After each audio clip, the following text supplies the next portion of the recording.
where the sun so warmly shines. Tonight we find the Clampetts in their cabin in the pines. The weather is so cold, hot coffee freezes in the cup. And when the chickens lay their eggs, they lay 'em standing up.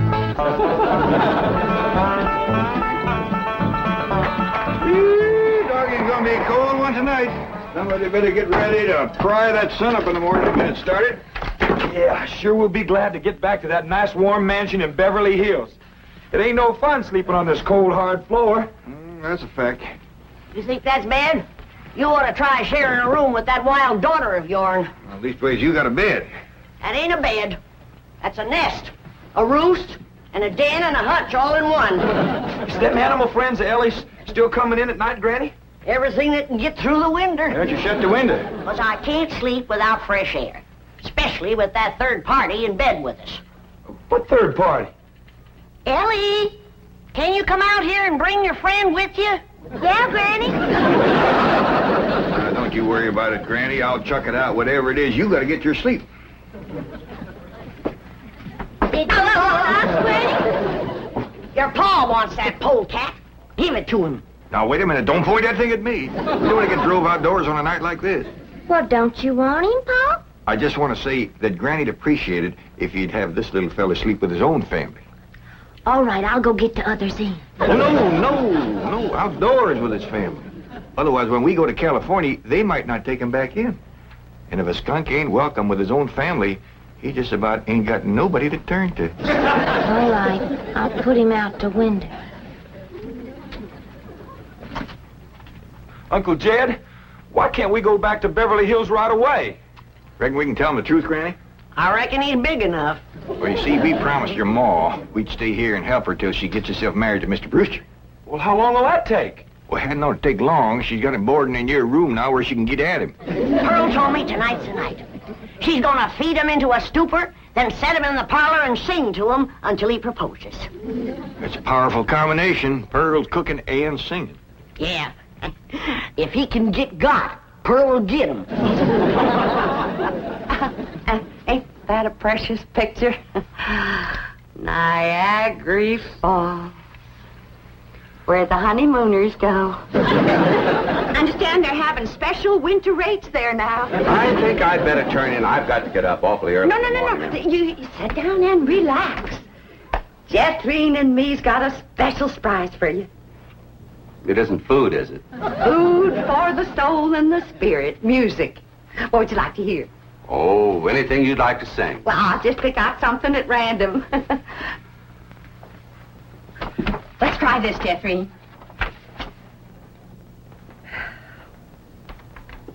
Oh, promise me that someday you and I will take our love together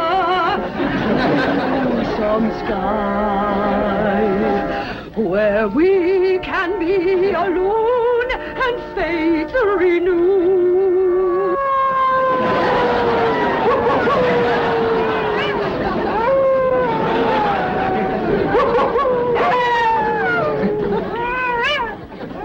Uncle Jed. Uncle Jed. What's got them wolves so stirred up tonight? Oh, but something sure is setting them off. Hey, Lane, can't sleep a wink. Go to the right, Granny. Go to the left, Granny. Move. Them wolves keeping you awake too, Granny? He sure is. Howling goes right through you. It ain't their hollering that's getting me. It's their snoring. Look for yourself. Ellie's got two of them under the bed. Granny, we gotta get that girl back to Beverly Hills. She's going right back to being a wild cougar. What y'all all doing out here? Trying to keep warm. Sure it's cold in there without you, Granny. Mind if I join you? I reckon so, if you don't mind a little human company for a change. Uncle Jed, we just got to get ourselves back to Beverly Hills. We will, Jethro, as soon as your ma gets proper hitched to Mr. Brewster. Bless you. Oh, Pearl, give it all you got tonight. Oh, we's all gonna be down with pneumonia. Just a song at twilight when the nights are low. and the flickering shadows softly come and go.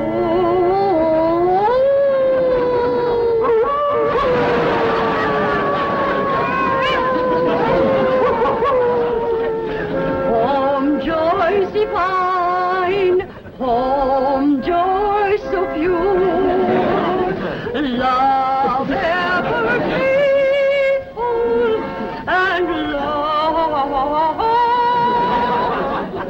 ever sure. That was a wonderful concert. You both are unusually talented. Thank you. Yes, indeed. That means a lot coming from you. Naturally, folks around here brag on us. In fact, they think we ought to go on a concert tour. Oh, really? Oh, yes. My neighbors is always after me to sing out of town. Well, I can understand that. Mr. Brewster, do you really like music and singing? Well, I used to. I used to sing a lot myself in college musicals, amateur theatricals. Was you on the stage, Mr. Brewster? Oh, yes. After college, I did quite a bit of little theater work, summer stock. Matter of fact, there was a time when I seriously considered the stage as my career. Ma, Mr. Brewster's an actor. Well, not any longer. My father had other ideas. He insisted I get into the oil business. Mr. Brewster, did you ever do anything from the Bard of Avon? That's Shakespeare. Oh, I just love him. Well, as a matter of fact, I once played the lead in Romeo and Juliet. Which one was you? I was Romeo. In my youth, I was considered quite a leading man type. And there were those who thought I had rather a handsome profile. Well, you still got it. And I'll bet you can act to beat the band. Oh, come on. Take off a part for her. Something from Shakespeare. Sit down, Jeffrey. Well, I doubt if I can remember anything. Oh, please, Mr. Brewster. Well, perhaps I can recall something from the balcony scene. Let's see now. How does it go? But soft, what light through yonder window breaks? It is the east, and Juliet is the sun. Arise, fair sun, and kill the envious moon, who is already sick and pale with grief, that thou, her maid, art far more fair than she. Go to bed, Jeffrey. I think I'll turn in. Oh, well, please, do some more of them love speeches from Shakespeare. Well, my throat is a little sore. I think I'd better gargle a little warm salt water and go to bed. Well, I can take care of you. That's another one of my specialties. Nursing the sick. Well, it might be the flu bug, and you wouldn't want to catch it. Good night. If his flu bug is as hard to catch as he is, I got nothing to worry about. Jed, have you ever known it to be so cold? Never have, Jethro. This ain't cold. Your blood is thinned out from living in California. You say this ain't cold, Granny? Look who else is huddled up to the fire. Ellie and her wolves.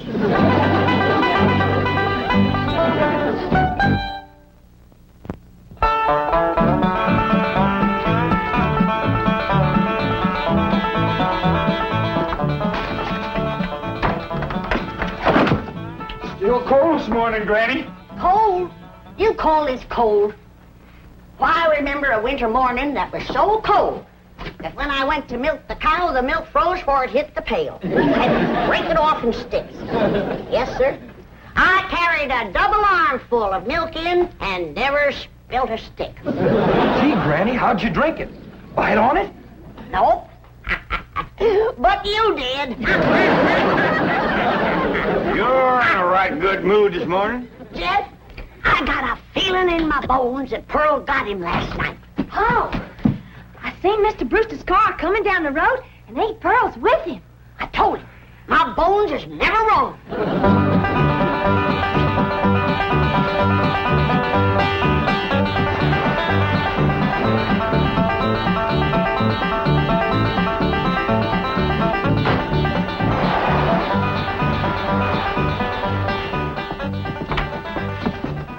When's the wedding, Pearl? Be married in church? Yeah, let's see your ring, Pearl. You want me to carry Mr. Brewster over the threshold for you, Ma? You don't look too happy. She don't sound too happy, neither. Oh, all women folk cry when they're about to get married. I didn't get him. Oh. Did you try your best, Pearl? Oh, Granny, I throwed the book at him. Cooking, sewing, singing. I even nursed him through the flu. Got him well in 5 minutes. But he didn't propose. Jed, you go out there and do your duty to your female cousin. Ask that city fella what he'd rather get. Married or buried. Now, Granny, I don't hold with getting folks married unless it's willing. Pearl's got enough willing for both of them. If you're going to make a liar out of my bones... Yeah, I'll have a talk with Mr. Brewster. Where'd he go, Pearl? He said he was going to park the car on the warm side of the cabin. But he must have run off. After him, everybody. We'll head him off at the pass and shoot him down like a dog. Now, you hold on. You ain't shooting nobody down. Just simmer down. Why, he didn't run off at all. Except we'll need you, Ellie, to get him back in here. How come? Looks like a couple of your friends are sizing him up for breakfast. Well,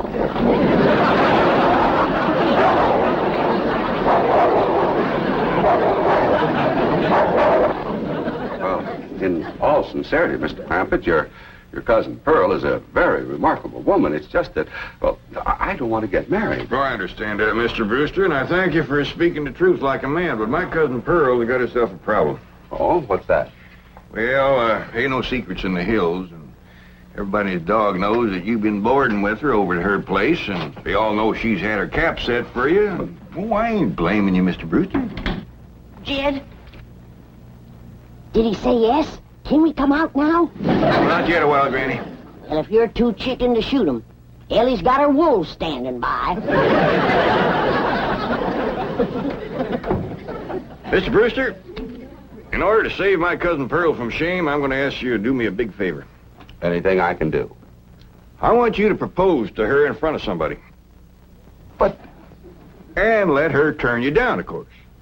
oh, I see. Of course, yes, that'll save face. Pearl will know that she's supposed to turn me down.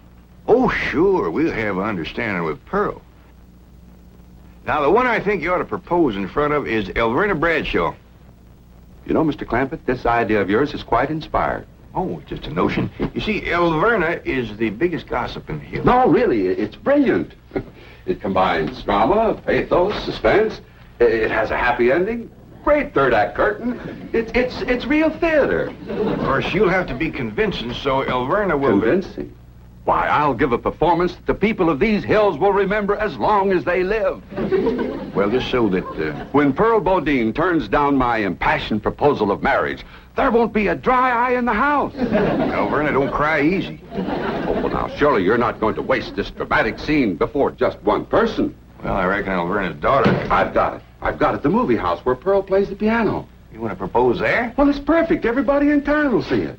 I want to kind of shame you to be turned down in front of all them people. Well, it's just a performance. I've learned one thing in the theater. An actor always gives a better performance in front of a full house. Well, doggies, that sure is nice of you. It's my pleasure, Mr. Clampett. Mrs. Bodine, Granny, come on in. Come on in, everybody. How about it, everybody? I reckon we better let Mr. Brewster tell you what's going to happen. Well, tonight, at the movie house, Mrs. Bodine, while the whole town looks on, I'm going to ask you to marry me.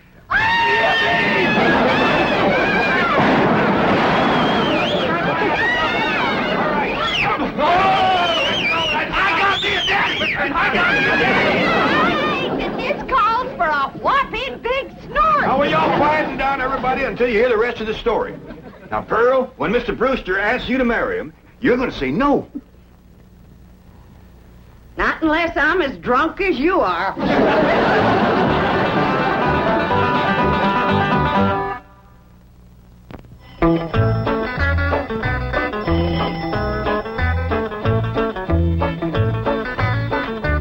Howdy, Pearl. Evening, Pearl. Evening, Granny. Jethro went on to head down to the theater to get a fire going in the stove. Where's Jethro, Aunt Pearl? Why, she's in her room getting dressed. Go on in and see her. Granny, what happened to your mink coat? This is it. Tonight's kind of special, so I'm wearing the pretty side out. You sure got your pretty side out tonight, Pearl? Oh, I tell you, Jed, I'm as nervous as if I was going to get a real honest-to-goodness proposal. And it would be real if your cousin Jed would do his duty and hold a shotgun on that fella, Brewster. Now, ladies, let's settle for what we got. This way, Pearl can come to California without nobody saying she left town in disgrace. Good evening. Good evening. Ain't you dressed up? That boiled shirt makes your face look kind of dark. Well, as a matter of fact, I'm wearing a little theatrical makeup. Mrs. Bodine, how would you like some pancake on your face? How'd you like some sweet potato pie on yours? Fetch me some hot possum grease, Pearl, and I'll fling it on her. Now, ladies, you misunderstood me. Pancake is a type of makeup we use in the theater. An actor, like myself, would feel positively undressed without it. I thought you was oil man. Well, that's my business. But at heart, I shall always be an actor. Say now, speaking of acting, you two got it figured out what you want to say? Oh, yeah, we rehearsed 12 times. Mr. Brewster will be sitting on the front row. And when the picture's over, he'll jump up and he's... Excuse me. I've been thinking about that. I believe it would be more effective if I made an entrance. Entrance? Yes, I'll come down the aisle. Oh, all right. And then Mr. Brewster's going to say, Mrs. Bodine, don't go to California with your cousin Jed. Stay here and be my wife. I've been thinking about that, too. After a big entrance down the aisle, that's going to seem like a pretty flat opening speech. Well, you just say what you want to say. All I got to say is, no, I won't marry you. If that's Homer Winch, I'm going to hit him right in the head.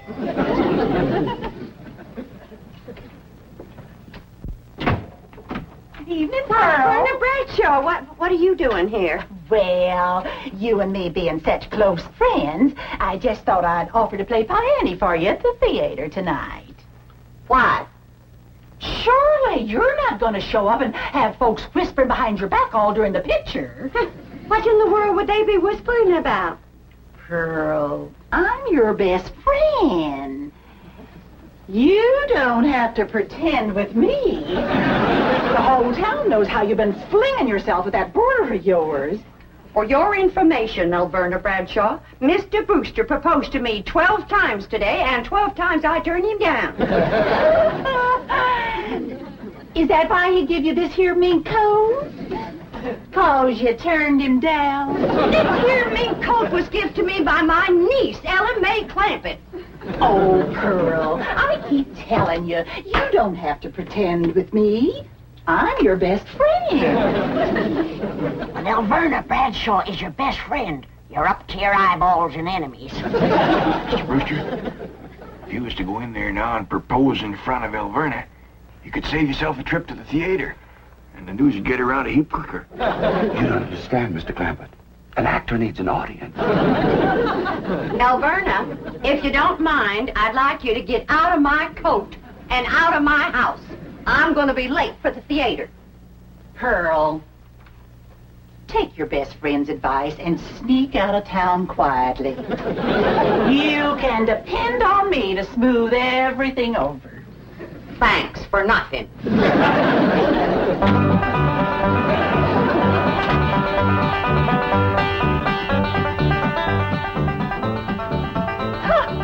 Farewell performance is right. I reckon she'll sneak out of town in a hurry if she ain't already snuck. Mind you, Pearl's my best friend, and I ain't one to talk, but...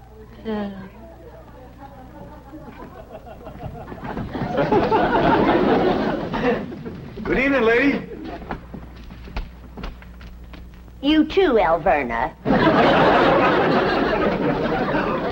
I noticed Mr. Brewster wasn't with her. Oh, and did you see that mink coat? Well, I wouldn't trade this little band of gold and a home-loving husband for a dozen mink coats. Would I, Luke? Luke? Luke Bradshaw! That little sneak, he got away again.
Mrs. Bodine, I just saw that poster out front. Farewell performance. Does that mean you are leaving? Oh, yes, Mr. Brewster. I'm going to California with my cousin Jed and his family. Oh, no, please. Please, I beg you. I implore you. I beseech you. Don't go. Stay here and be my wife. No, thank you, Mr. Brewster. I cannot. I will not accept that answer. For I love you, Pearl Bodine. I love you with all my heart. With all my soul, I love you as no man has ever loved woman before. He's better than Francis X. Bushman. Be mine. Pearl, be mine. Come back here, Mr. Brewster. No, Mr. Brewster, my answer is no. Then your life has come to an end. For what is life without love? If I was him, I'd let it go at that. Without Pearl Bodine, there is no love. Oh, me darling, oh, me precious. Say those words that will make me the happiest of men. I'm behind you. My answer is still no. Better quit while you're ahead, Mr. Brewster. Oh, how those words stab into me heart like cold steel. And only you, Pearl Bodine, can heal the mortal wound. Oh, moon of me desire, marry me, Pearl. No. I promise you a life of happiness, No? a life of luxury. No. Oh, me darling, look into me tear-stained eyes. Look into the tortured face of your love slave. Free me with that one divine word. Say yes. Say yes, and together we will enter a paradise of love everlasting. Yes, I'll marry you.